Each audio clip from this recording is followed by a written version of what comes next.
Welcome back to Healthwise. With us is Dr. Chancellor Donald with the Louisiana Oncology Associates. Doc, can you tell us a little bit, first of all, what is oncology for our audience? Sure. Oncology is the branch of medicine that deals with malignancies. Whenever we have an abnormal growth, it could be benign or it could be malignant. Malignant meaning that it tends to invade other structures and cause problems or possibly move to other parts of the body.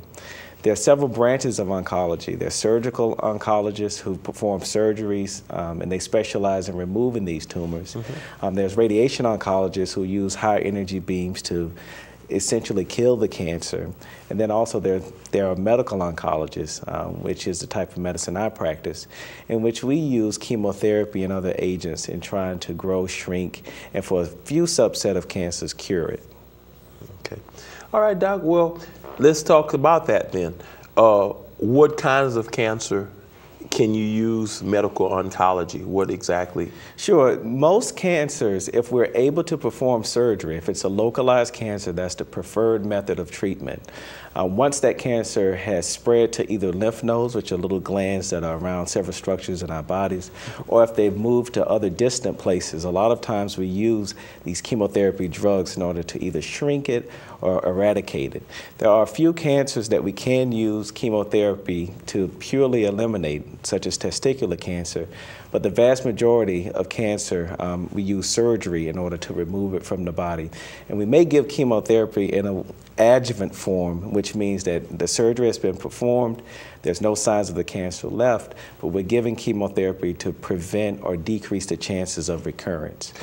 In some instances, we give it in a neoadjuvant way, meaning that we give the chemotherapy up front before the surgery in order to shrink it as much as possible, and then perform the surgery.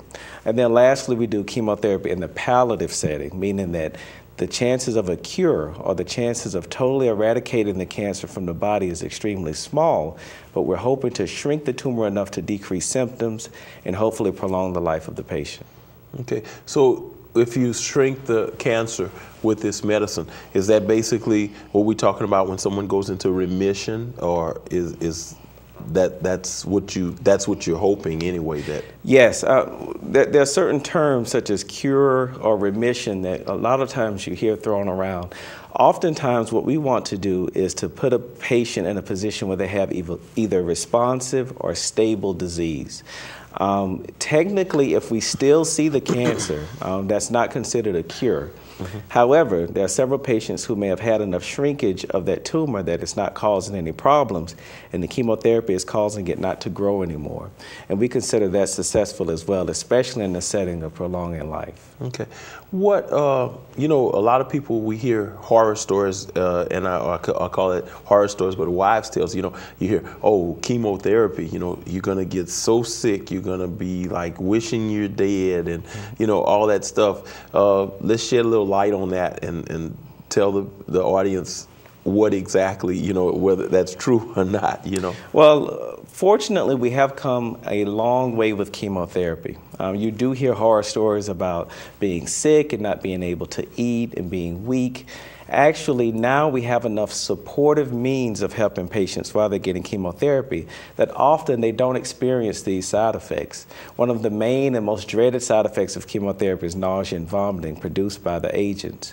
What we do now, we give a lot of antiemetic or a lot of drugs that decrease the incidence of nausea and vomiting before the chemotherapy is even given. And that allows us to have our patients get the chemotherapy with little to no nausea or vomiting. Now, we still provide medicines often for the patients to have at home in case they do get these side effects.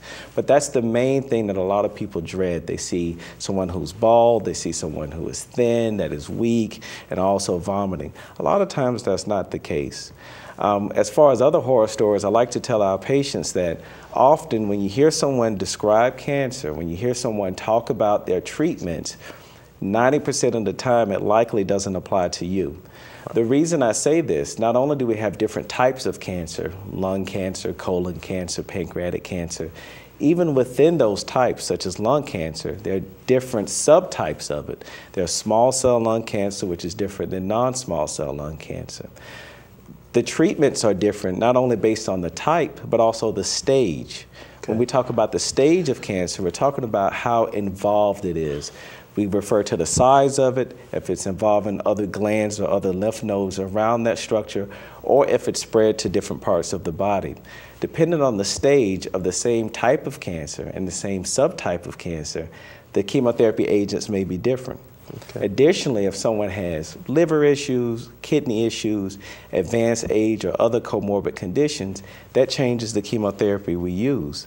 So often when you hear people talk about the things that their cousins may have gone through or close friends have gone through, it's likely that won't even apply to that patient. Okay. And we're going to get a little bit more after we come from our sponsors, but I just want to touch a little bit also on for the patients, exactly, what is cancer? Because when we talk about the medicine, I guess we want to touch a little bit without getting too technical on how the medicine shrink the actual tumor or the growth or malignancy or whatever, whether it's benign. So we're going to talk more on that after we have this brief message from our sponsors. So we'll come back after this.